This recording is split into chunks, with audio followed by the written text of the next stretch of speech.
सात संगत जी, प्यार से कहना धन निरंकार जी। प्यारी सात संगत जी, दासी आज आपको एक सच्ची घटना सुनाने जा रही है। प्यारी सात संगत जी एक महात्मा जी की है कि वो एक हकीम होते हैं और छोटे मोटे ही होते हैं।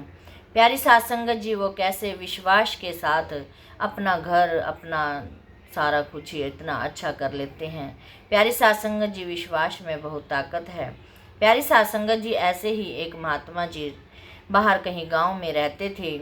उनका एक छोटा मोटा ही उन्होंने एक हकीम की दुकान की हुई थी।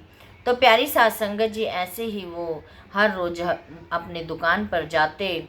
तो उनकी प्यारी सात संगत जी पत्नी जो भी घर का सामान कम हो रहा होता या कुछ ख़त्म हो रहा होता तो महात्मा जी को हर रोज़ बताया करती थी। एक दिन महात्मा जी कहने लगे कि आप मुझे जो भी सामान कम हो तो आप मुझे एक पर्ची बना के दिया करो। तो प्यारी सात संगत जी वो बहन जी कहने लगी, ठीक है महात्मा जी। तो उन्होंने ऐसे ही शुरू कर दिया। प्यारी सात संगत जी वो हर रोज़ जो भी सामान ख़त्म होता तो प्यारी सात संगत जी एक लिस्ट बना देती और महात्मा जी लिस्ट ले जाकर वहाँ पर अपने टेबल पर रख लेते। जो भी प्यारी सात संगत जी उनके पास मरीज आते तो वो उसी हिसाब से ही, अपने सामान के हिसाब से ही मरीजों को देखते। और प्यारी सात संगत जी जैसे ही वो कोई भी मरीज आता तो वो मान लो जैसे दाल लिखी हुई है तो उसमें दाल का क्रॉस कर देना कि दाल लायक पैसे आ गए हैं। प्यारी सात संगत जी ऐसे ही जो भी सामान कम होता प्यारी सात संगत जी वो लिस्ट ले जाते और उसी के हिसाब से ही अपने मरीज लेते थे वो। और बाद में फिर यही कहा करते थे अपने लड़के को कि आप दुकान बंद कर दो। प्यारी सात संगत जी ऐसे ही लंबे समय तक चलता रहा। एक दिन और प्यारी सात संगत जी जो वो बाकी समय होता उनका समय के अनुसार बंद कर कर अपनी सेवा सिमरन सत्संग में लगे रहते थे। उनका बाबा जी के प्रति बहुत ही अच्छा विश्वास था और जहाँ भी सत्संग होता वहीं जाते। जैसे भी जहाँ भी कहीं भी लंगर होता वहाँ लंगर की सेवा करने जाते। प्यारी सात संगत जी उनका सेवा सिमरन सत्संग में बहुत ही अच्छा विश्वास था। ऐसे ही प्यारी सात संगत जी लंबा समय बीतता गया। एक दिन उनकी पत्नी ने जैसे ही 6 सामान घर में ख़त्म थे तो 6 सामान लिख दिए और 7वें नंबर पर ये लाइन लिख दी कि घर में बेटी जवान है, बेटी का दहेज भी लाना है। प्यारी सात संगत जी महात्मा जी ने घर में पर्ची नहीं खोली, जाकर दुकान पर जैसे ही पर्ची खोली और पढ़ी, टेबल पर रखी तो एकदम महात्मा जी हैरान हो गए कि हे मेरे सतगुरु दीनदयाल, आज तो पर्चा बहुत भारी है, इसमें तो आज 2-3 लाख का खर्चा है।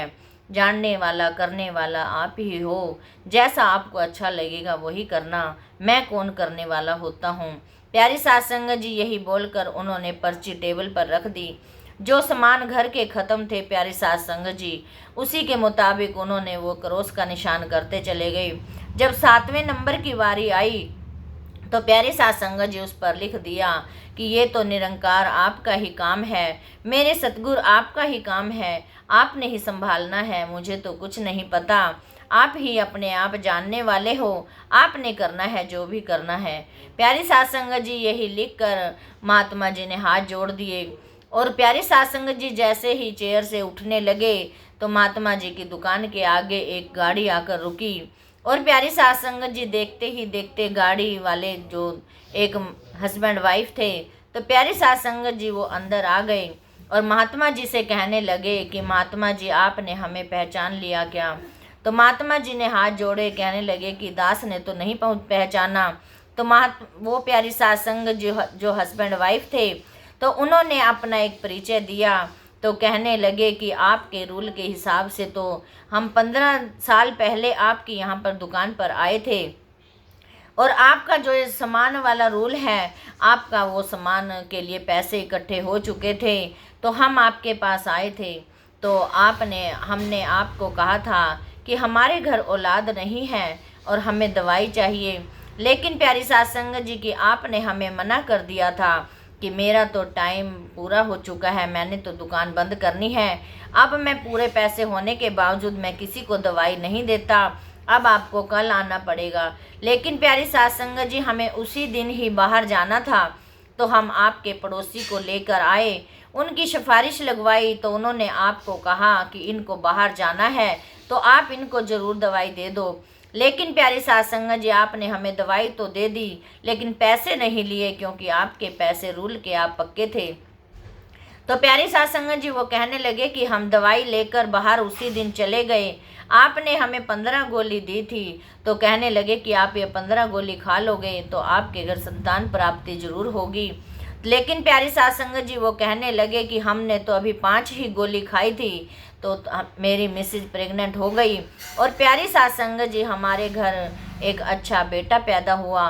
प्यारी साध संगत जी वो कहने लगे बाकी जो 10 गोली थी वो हमने रख दी अपने पास, और आने वाले 2-3 साल बाद फिर मेरी पत्नी ने 5 गोली फिर खा ली और फिर उसके बाद मेरे घर दूसरा बेटा हुआ।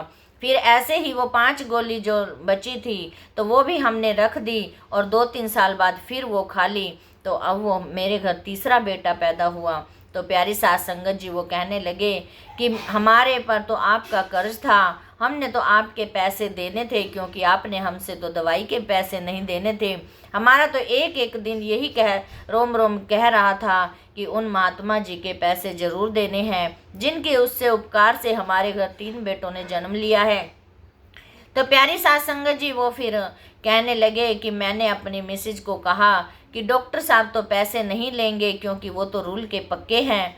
हो सकता है हम जब पहुँचें उनकी दुकान बंद करने का समय हो उस दिन की तरह, तो वो पैसे तो नहीं लेंगे। ऐसे करते हैं कि हम उनकी, जब हमने दवाई ली थी उनकी एक 6 साल की गुड़िया थी, आज हमें 15 साल दवाई लिए हो गए, तो अब वो 20-22 साल की ज़रूर होगी। क्यों ना हम उनके लिए उसके दहेज का सामान ले चलते हैं। डॉक्टर साहब पैसे तो नहीं लेंगे, तो ये सामान तो वो ज़रूर ले ही लेंगे। प्यारे साध संगत जी वो यही सोचकर एक ट्रक भरकर दहेज पूरा लेकर आए साथ में, और फिर कहने लगे कि मैं तो महात्मा जी आपके लिए सामान लाया हूँ, पैसे तो मैं नहीं लाया, मैं आपको सामान देने आया हूँ। तो महात्मा जी के सामान देखते ही आँखों में आंसू आ गए और हाथ जोड़ के बाबा जी के आगे प्रार्थना करने लगे, हे सतगुरु मेरे दीनदयाल, आप तो जानी जान हैं, आपने तो मेरा काम पल में कर दिया है। मैंने तो आपको एक काम सौंपा, आपने मिनट नहीं लगाया उसको कर दिया। प्यारी साध संगत जी उनका विश्वास इतना अटूट था कि वो सिर्फ अपने घर के सामान तक ही मरीजों से पैसे लेते थे, बाकी निरंकार की सेवा में लगे रहते थे। प्यारी साध संगत जी आज उनकी सेवा का फल बहुत अच्छा मिला।